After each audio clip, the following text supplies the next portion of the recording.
dans l'esprit. Ah, notez bien que... Notez bien qu'après la défaite d'hier, il faut savoir perdre. Et je crois justement ce qui a été la grande force à la fois du public français, des joueurs de l'équipe de France et des observateurs, c'est de dire que finalement quand on perd devant une grande équipe, et c'était une grande équipe, l'équipe d'Angleterre, je crois qu'il ne faut rien regretter. Nous avons assisté, je crois, à un match exceptionnel en voyant jouer l'équipe d'Angleterre. Et là, je fais une référence, si vous voulez, aux All Blacks qui ont marqué le rugby néo-zélandais de ces dernières années. J'avais l'impression d'assister à la naissance des All Whites. Merci d'être venu, Abdelatif Benazi. Appelez-moi Pierre, ça facilite un contact. Alors, qu'est-ce que vous en pensez, vous? Ce que j'en pense, c'est tout savoir, ça a été un grand rugby, un match de rugby. C'est vrai qu'il y avait très peu d'enjeux, malgré la pression qui a été mise autour de ce match, l'affaire Cantona, Merle. Mais très peu d'amertume, parce que quelque part, le public a assisté à un grand match, une grande équipe d'Angleterre, sûre de sa force. Ce qui fait qu'on a subi la loi et puis quelque part c'est un avertissement pour la Coupe du Monde qui est à 4 mois, donc je fais confiance à mes camarades pour se préparer. Abdel, vous avez perdu 31-10, ça n'était pas arrivé à l'équipe de France depuis 1914. Qu'est-ce que... Vous êtes vexé là ce soir par exemple? Écoutez, c'est pas la peine d'aller trop loin, moi ça fait la quatrième fois, ça fait la 4e fois que je la rencontre. C'est la première fois que je rencontre une équipe d'Angleterre aussi forte. Beaucoup de maîtrise, on l'a vu sur les enchaînements d'avant, très peu déstabilisé, sûr d'elle. Donc, quelque part, on s'est affolé. On voulait sauver la garde par orgueil, par excès de confiance peut-être, mais quelque part, ça a été un bon match et j'espère... Bon, alors justement, ce match, Abdel, il pose 3 questions principales. Nous allons maintenant les décortiquer pour vous. Regardez les réponses.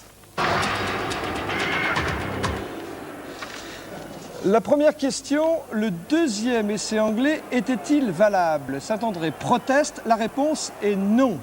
Le duel ne se limite pas à épaule contre épaule, mais Tony Underwood a bien tenté de s'accrocher au maillot de Philippe Saint-André. Il y a donc obstruction sur l'adversaire et conséquence de cette obstruction, le capitaine de l'équipe perd le contrôle de la balle, Tony Underwood aplati, mais l'arbitre aurait pu refuser l'essai.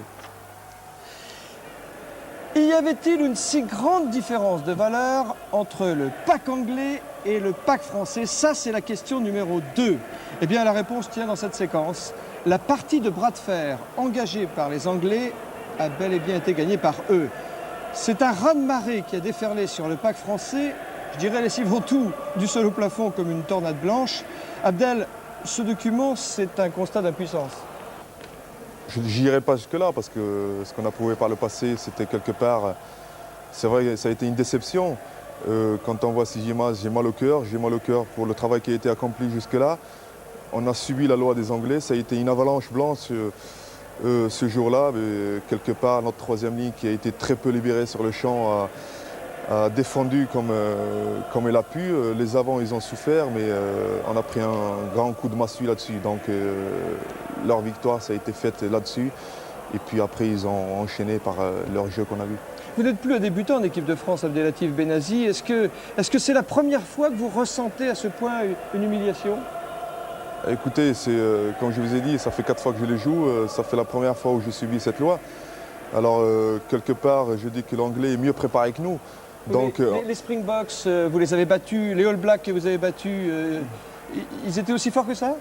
Écoutez, ce qui m'inquiète le plus, c'est dans 4 mois, on aura 4-5 équipes préparées comme ça.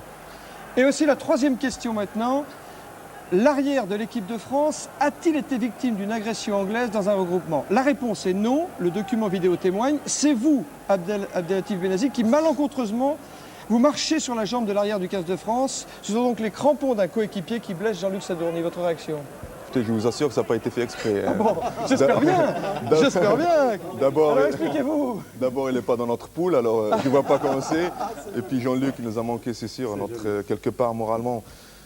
Sa sortie, ça a fait quelque chose avec la sortie de Laurent Benezech, donc c'est un coup malheureux, mais je l'ai vu ce matin en plein... Ce que je voulais dire, Pierre, c'est qu'il ne fallait pas en faire une affaire comme les affaires précédentes entre les Français et les Anglais. Il n'y a pas de coup défendu dans cette action. Non, pas du tout. Ça a été un match propre. Bon, la preuve, On n'a pas vu de débordement. Bon, là, c'est un coup malheureux. Écoutez, qu'est-ce que je voulais dire? Excusez-moi, mon cher Jean-Luc. Bravo Abdel, vous êtes tout excusé. Bon, alors, on a parlé du combat. On sait que le combat a été perdu. Au-delà du combat, dans un match de rugby, il y a l'aboutissement. Il y a eu une série d'essais. Revoyons cela maintenant. C'est le premier essai du match et c'est un essai anglais. La fin de passe de Jeremy Guscott, c'est en première mi-temps et c'est l'aboutissement d'un travail de sape de l'Angleterre depuis le début du match. Une superbe fin de passe et tout le talent de Jeremy Guscott, dont je me plais à dire que souvent, il y a du talent français dans ce joueur. Et puis, la réaction de l'équipe de France est au début de la deuxième période. On croit à ce moment-là, c'est un coup de poker Abdel, hein, c'est un coup de poker que tentent les Français, et on croit à ce moment-là quand Sébastien Viers, qui a remplacé Jean-Luc Sadourny, marque, on croit encore au miracle. Et puis il y a cette fin de match, avec d'abord le premier essai contesté de Tony Underwood, et le deuxième essai qui ne souffre pas contestation, le coup de poignard dans le dos, et l'analyse de Pierre Albaladejo. On dirait qu'il y a eu un match terrible dans les 30 premières minutes. On a fait front, on a été héroïque par moments, mais on sentait qu'on laissait dans la bataille beaucoup de notre potentiel physique et qui par la suite allait nous manquer. Il est regrettable que le score ait été aussi lourd, mais quand on regarde bien le match, on se rend compte quand même que le rugby anglais a joué à un très haut niveau, que par moments il nous a même fait rêver. Alors pour le jeu de rugby, c'est merveilleux qu'il y ait une équipe qui pratique comme ça. On mesure aussi la marge qui nous sépare et le travail qui nous reste à faire. Il ne faut pas non plus jeter le manche après la cognée, parce que le rugby français depuis un an a fait des progrès. C'est un rugby qui est devenu éducatif et ça serait dommage qu'après une victoire, on reparte à zéro. Alors restons confiants, mais saluons quand même la belle prestation du rugby anglais. Oui, la victoire dont parlait Pierre Albaladejo, c'est celle évidemment de l'équipe d'Angleterre. Hein. Alors, Pierre, dans les réactions qu'on a eues, notamment dans l'encadrement de l'équipe de France, on a lu et on a entendu que les consignes n'avaient pas été complètement respectées. Qu'est-ce que ça veut dire, ça? C'est vrai, ça, Abdel? Tout à fait. Quelque part, c'est vrai qu'on a violé un peu les consignes. C'est par péché orgueil. C'est vrai qu'on a été atteint un peu dans notre amour-propre. Il nous a imposé cette épreuve de force. Et quelque part, comme on a répondu pendant tout le long de cette tournée de cet été, qu'on a tenu le challenge et on a réalisé une grosse performance. Quelque part, on voulait répondre de cette manière-là. Mais c'est vrai aussi que l'équipe d'Angleterre, on ne va pas rentrer dans les détails, mais c'est vrai que depuis un moment, ils se préparent. La Coupe du Monde, ça sera un grand événement. Ils seront encore plus forts dans 4 mois. Alors donc, maintenant, c'est un avertissement pour nous. Je sais que le copain et moi-même, on va faire le maximum, même si notre rendement auprès des clubs, il y est tout à fait. Donc, ce n'est pas suffisant. Et vous n'allez pas me contredire quand je vous dirai que le championnat et l'équipe de France, il y a un fossé énorme entre les deux. Donc, quelque part, individuellement, il faut une prise en charge individuelle et collective et encore aller plus loin pour être prêt pour cette Coupe du Monde. Alors nous, on est déçus, bien sûr, par ce résultat, hein, on le sera à moins. Il y a d'autres gens qui sont déçus, ce sont vos supporters, bien évidemment. Et bien, ces supporters, c'est Francis Maroto qui les a rencontrés. Les supporters officiels, j'allais dire, ils sont reconnus depuis une quarantaine d'années par la Fédération française de rugby. Voyage avec Francis. Angleterre-France commence généralement à 14h30, heure de Londres. Mais ça, c'est le match officiel, évidemment. Celui de Twickenham, of course. Parce qu'Angleterre-France commence bien avant. Lui, c'est Pierrot, on y reviendra. Et mon Pierrot, voyez-vous, il est dans l'avion qui conduit l'amicale du tournoi des 5 Nations à Londres. Départ jeudi d'Orly Sud. Et là, c'est chaud, mais d'entrée. À l'arrivée, c'est chaud aussi, parce que là, il y a du matos. Prends le champagne. Londres Express, 11h30, direction le resto. Oh, ça commence sévère. Mais alors très sévère, cette histoire, mes gaillards. Pourquoi tu tousses, tonton? T'aimes pas The British Nourriture? Ouais, remarque, là, il y a malaise. Seulement, attention. Si l'amicale aime bien vivre, elle fait aussi beaucoup pour les jeunes. Exemple, ces cadets venus de tous les coins de France et totalement pris en charge par leurs aînés. Parce que le vrai but, c'est celui-là, perpétuer la tradition d'amitié, de générosité à travers ces jeunes pousses. Mais attention, les anciens ne négligent pas le côté tricolore. S'il vous plaît, mesdames, pourquoi est-ce que vous êtes toutes les trois côte à côte, là? Eh bien, écoutez, parce que je suis la marraine de ces 2 personnes, vous voyez, 2 filleuls. Et nous, pour bavarder un peu, nous sommes mis toutes les 3 ensemble. Mais c'est le fait du hasard que vous soyez bleu-blanc-rouge? Oui, justement, c'est le fait du hasard. On nous l'a fait remarquer tout à l'heure. Voilà pour le conformisme, on va attaquer le bizarre maintenant. Off, Ginger, Dis Racing. Après, Pochette Suprême ou Salmon. Qu'est-ce que c'est ça? On t'occupe pas, c'est bon. Ça fait combien de temps que tu suis la week-end C'est mon 18e Twickenham. T'as fait de gros progrès en anglais alors? Oh, ah, Et oui. puis, 29 ans d'amicale, ça mérite une médaille, celle d'argent. Ah, il est ému, Pierrot, juste avant d'attaquer London by Night. Beautiful Tower Bridge, non? Oui, mais voyez-vous, les visites, ça creuse. Avec une petite tranche. Et là, vous le croyez pas, un truc pareil. Que des produits d'Auvergne et des anciens qui se la donnent. Et les jeunes, au fait. Les jeunes, ils sont sérieux. Bon, ils ont tout l'avenir devant eux. Ils se sont promenés, ils se sont divertis, mais maintenant ils sont au lit, ils sont fatigués. Ils n'ont pas la résistance des vieux encore pour la troisième mi-temps.